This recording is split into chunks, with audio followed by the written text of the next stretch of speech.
It is July 1945, and all seems calm at Farm Hall, Godmanchester, England. Some new guests are at the house, and they are settling into what feels like a nice bit of English country luxury. The men, however, rather strangely for the time, being welcomed into the building, are German. And not just any Germans. They were, just a few years earlier, a vital part of the German war machine. So why are they in the relative luxury of their once enemy's countryside? Well, they are scientists, and they are prisoners of war. Clearly not all POWs after the fall of Germany in the Second World War were housed in such comfortable surroundings. They are to be interrogated by the British to try and find out what they had been up to during the past few years of the war. The men are known informally as the Uranium Club, and its lead was Werner Karl Heisenberg. But we aren't here for a rundown of their 6-month interrogation at Farm Hall. We're actually here for a nuclear disaster. The first disaster involving a nuclear reactor in human history. You see, the Uranium Club had been building a nuclear weapons program, and part of this was in a city called Leipzig. Today we're looking at the LV4 experiment disaster. My name is John, and welcome to Plainly Difficult. Today's video wouldn't have been possible if it wasn't for my Patreon, YouTube and Ko-fi members. If you want early access to the channel's videos, then you can from just £1 per month. As always, the links will be in the pinned comment below.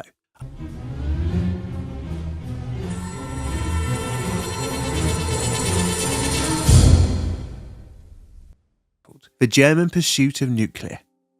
It's probably not a shock to anyone, but all of the major players in the 1930s were chasing the splitting of the atom, and Germany was no exception. This was unofficially called the Uranium or Urane Project.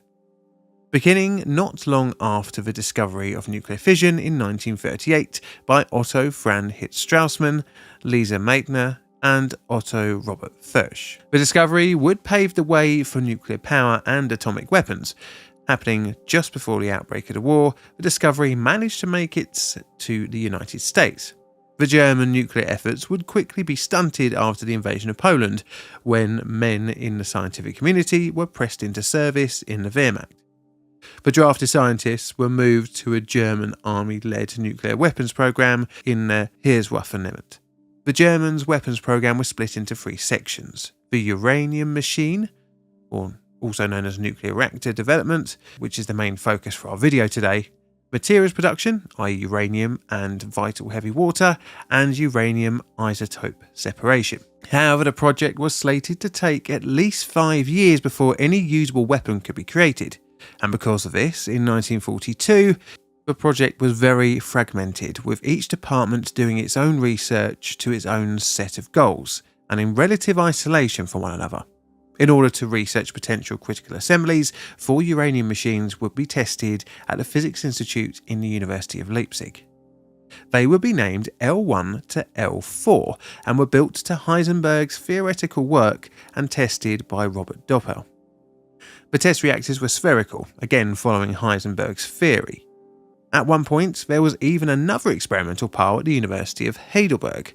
This was 4 tons of uranium oxide and 435 kilograms of water mixed in an earthenware vat. But that wasn't the only one. Another pile was also planned to be built in Berlin around 1940 and was designated the B pile. This was again a cylindrical shape, but was loaded with layers of uranium oxide, and interestingly having paraffin as its moderator. A chain reaction was not observed here, even when the uranium content was increased. Meanwhile, in Leipzig, tests with the first 2 uranium machines, i.e. L1 and L2, were undertaken. These use uranium oxide and light water on L1, but 164 kilograms of heavy water was used in L2. L3 was assembled by Doppel and used 160 kilograms of heavy water and 140 kilograms of uranium oxide in 2 layers within a 75 centimeter aluminium sphere, and again no increase in neutrons was found, but the Leipzig team continued on, and this leads us on to the LV4. Don't worry, we are getting closer to a disaster. L4.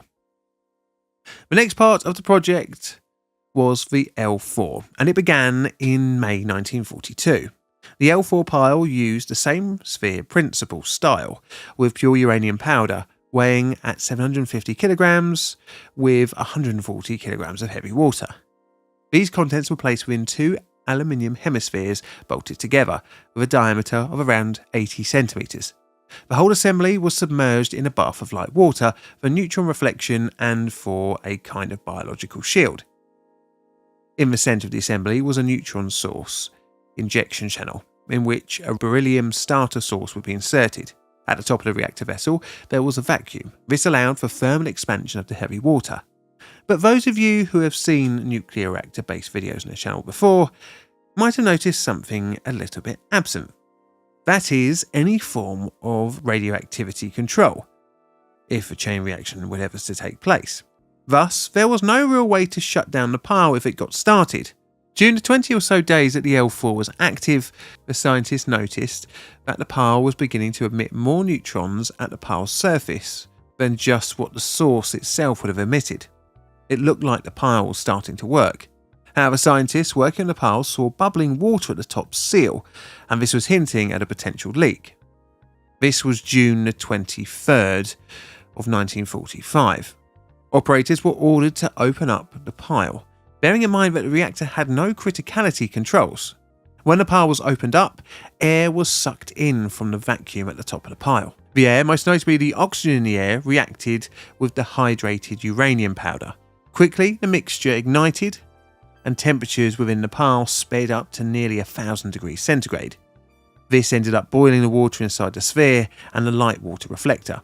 A massive self-deconstruction of the pile followed, shooting boiling water and burning uranium powder up into the air by several meters.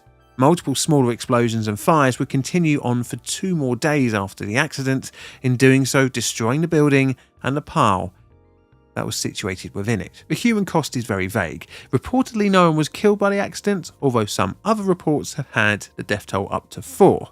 One thing that is certain though is that the event probably caused longer term conditions from the exposure, although tracking this is next to impossible due to the historical period. But the damage to the German weapons program was much further reaching. The aftermath. Now, the explosion was not just the loss of the pile, but the loss of the very valuable uranium and just as vital heavy water. It would set back the disjointed program. The pile experiments at Leipzig were cancelled. Instead, further pile experiments would take place at the Berlin campus. But although a catastrophic, unexpected uranium conflagration, the L4 had proved that net neutron production could be achieved in the German project. The efforts in Berlin would be continued to be wasted by the German war to turn against it. Another experimental pile, the Hagelot research reactor, did achieve a chain reaction from neutron bombardment of uranium, but it did not achieve criticality. This happened just in the closing days of World War II. The German nuclear reactor program would abruptly end when US soldiers ended up turning up and deconstructed and shipped off the reactor to the USA for investigations towards the end of April 1945. Now this leads us back to Farm Hall in England. Between the 1st of May and 30th of June 1945, many of the higher up ranking scientists of the German nuclear program had been captured. 10 were transferred to the UK for interrogations. During this time, the world's first nuclear reactor disaster came to light, as the scientists were bugged at Farm Hall and their conversations were overheard. Interestingly, they were very ignorant to the US nuclear program, as when they were told of the more successful deployment of atomic weapons over Japan, many showed complete disbelief. They were a long way off building a nuclear weapon, but at least they did get one first in nuclear history. And although this would not, as we all know, be the last nuclear reactor accident to ever occur. So that's my video on the world's first nuclear reactor disaster. I know I'm no Mark Felton, but my rating is going to be a 1 on the disaster scale, and this is what I've got for my root cause analysis card. Do you agree? Let me know in the comments below. This is a Plain Difficult production. All videos on the channel are Creative Commons Attribution Share Alike licensed. Plain Difficult videos are produced by me, John, in a currently quite warm corner of southern London, UK. And all I have to say is thank you very much for watching, and Mr. Music, play us out please.